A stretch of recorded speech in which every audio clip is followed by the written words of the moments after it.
Pengembangan kompetensi jabatan fungsional auditor per BPKP nomor 5 tahun 2023.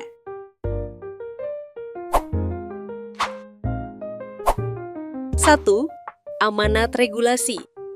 Perubahan pola pelatihan fungsional auditor dari ketentuan lama, Peraturan BPKP nomor Pers 1274 K JF 2010 tahun 2010 menjadi Peraturan BPKP nomor 5 tahun 2023. Perubahan mekanisme ujian sertifikasi auditor menjadi uji kompetensi. Adanya kewajiban pemenuhan pengembangan kompetensi 60 jam pembelajaran per 3 tahun untuk setiap auditor yang belum tersosialisasi. Perubahan masa berlaku sertifikat auditor. 2. Updating data pengembangan kompetensi. Monitoring pelaksanaan pengembangan kompetensi. Kewajiban pengembangan kompetensi. 1. Pasal 49 UU ASN Nomor 23 Tahun 2023. Setiap pegawai ASN wajib melakukan pengembangan kompetensi melalui pembelajaran secara terus-menerus agar tetap relevan dengan tuntutan organisasi. 2. Pasal 6 ayat 2 dan 3 Peraturan BPKP nomor 5 tahun 2023, yaitu auditor wajib mengembangkan kompetensi sesuai kebutuhan pelaksanaan tugas auditor yang diduduki sekurang-kurangnya 60 jam dalam periode 3 tahun. Selanjutnya dilaporkan ke instansi pembina melalui sistem sekurang-kurangnya 1 kali dalam setahun. 3. Ketentuan mengenai kewajiban pengembangan kompetensi mulai berlaku sejak 13 September 2024 yang pemenuhannya dihitung dalam kurun waktu 3 tahun ke depan. 4. Untuk kepentingan monitoring pemenuhan jam pelatihan fungsional, setiap auditor wajib melaporkan keikutsertaannya dalam pengembangan kompetensi dengan melakukan pembaharuan data auditor dalam aplikasi SiBijak Bangkom. Tutorial singkat tata cara penggunaan aplikasi SiBijak Bangkom. Sebelum mulai, pastikan kamu memenuhi syarat berikut untuk mengakses aplikasi SiBijak Bangkom. Siapkan PC atau laptop, pastikan jaringan internetmu stabil, mempunyai aplikasi browser, dan mempunyai aplikasi PDF Reader. Untuk masuk ke dalam aplikasi SiBijak Bangkom, kamu bisa mengakses aplikasi dengan memasukkan link URL di bawah ini pada browser. Buka halaman utama aplikasi Bangkom, lalu klik tombol login. Masukkan username dan password, lalu tekan continue. Untuk pegawai APP non-BPKP, username menggunakan NIP dengan password yang sesuai. Sedangkan pegawai BPKP menggunakan username dan password sesuai akun MAP BPKP. Setelah masuk dan muncul notifikasi di aplikasi Bangkom, pengguna harus menambahkan email terlebih dahulu untuk mengakses semua menu yang ada.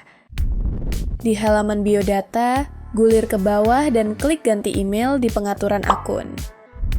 Masukkan email pengguna dan password akun Bangkom untuk konfirmasi, lalu klik perbarui email. Tidak lupa, fitur lupa password hanya berlaku bagi pegawai non-BPKP. Pegawai BPKP pengguna akun MAP BPKP diminta menghubungi Pusinfowas. Jika pengguna lupa password akun, klik Forgot Password. Di halaman lupa password, masukkan email terdaftar akun Bangkom, lalu klik Submit. Pesan reset password akan dikirim ke email Anda. Klik ubah password untuk mengatur ulang kata sandi. Pengguna akan diarahkan ke halaman atur password baru di aplikasi Bangkom.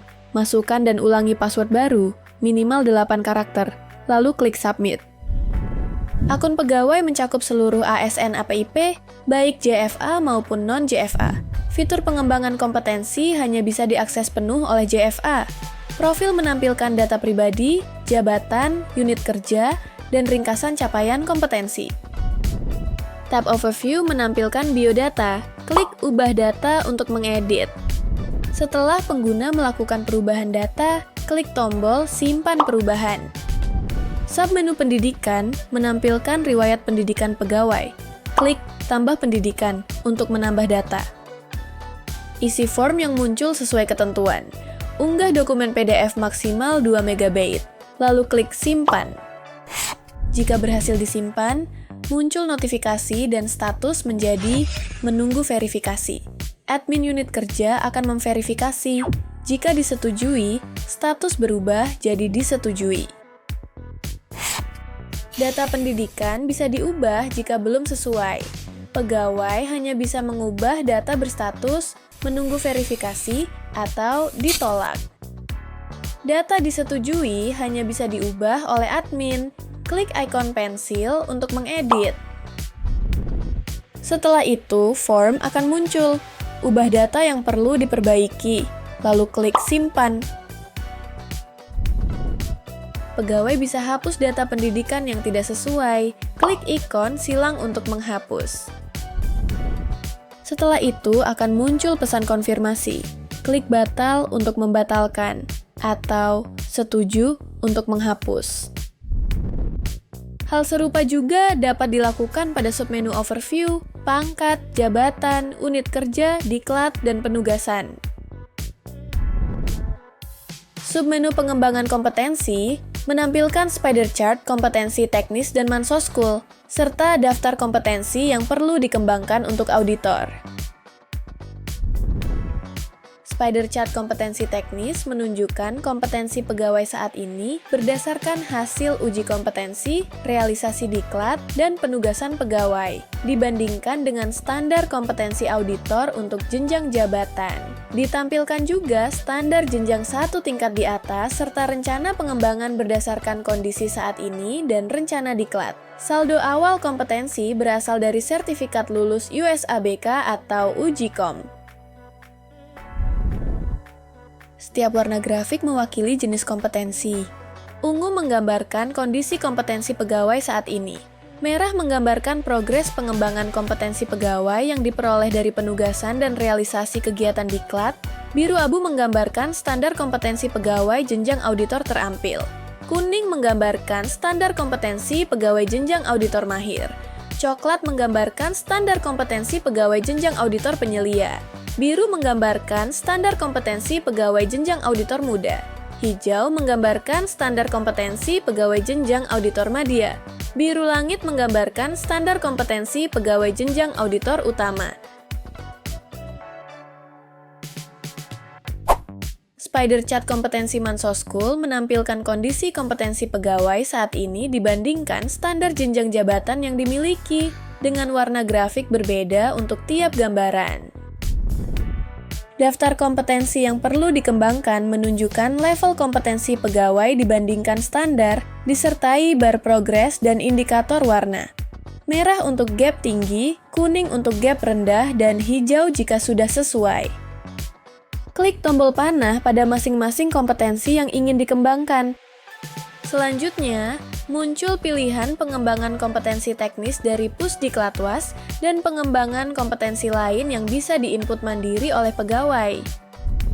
Rencana pengembangan kompetensi melalui Pusdiklatwas diambil dari kalender diklat BPKP tahun berjalan.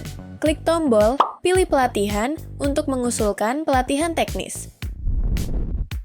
Akan tampil data nama diklat dan waktu diklat yang sesuai dengan kompetensi terpilih. Klik tombol Usulkan pada diklat yang diinginkan. Informasi diklat yang dipilih akan ditampilkan. Jika sudah sesuai kebutuhan, klik tombol Konfirmasi. Setelah diusulkan, diklat akan muncul dengan status Rencana diusulkan. Admin unit kerja akan memverifikasi usulan tersebut. Selain dari Pusdiklatwas BPKP, pegawai dapat menginput rencana pelatihan secara mandiri dari penyelenggara lain. Klik tombol Input Pelatihan untuk menambahkan usulan tersebut. Lengkapi semua kolom pada form usulan pelatihan Merdeka Belajar, lalu klik tombol Simpan. Setelah disimpan, data pelatihan mandiri akan muncul dengan status Rencana diusulkan. Admin unit kerja akan memverifikasi usulan tersebut. Jika usulan pelatihan disetujui oleh admin unit kerja, status berubah menjadi usulan rencana disetujui, dan pegawai bisa klik ajukan realisasi. Jika ditolak, status menjadi ditolak, dan proses tidak bisa dilanjutkan. Realisasi diajukan setelah pelatihan selesai dilakukan.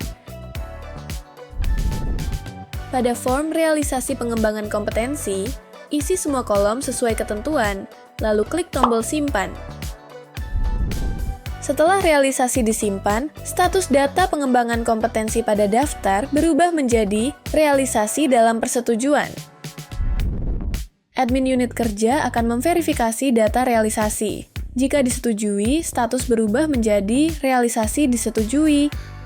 Jika realisasi ditolak oleh admin karena data tidak sesuai, status berubah menjadi realisasi ditolak. Demikian tutorial singkat tata cara penggunaan Sibangkom BPKP. Semoga bermanfaat dan terima kasih telah menggunakan layanan Sibangkom.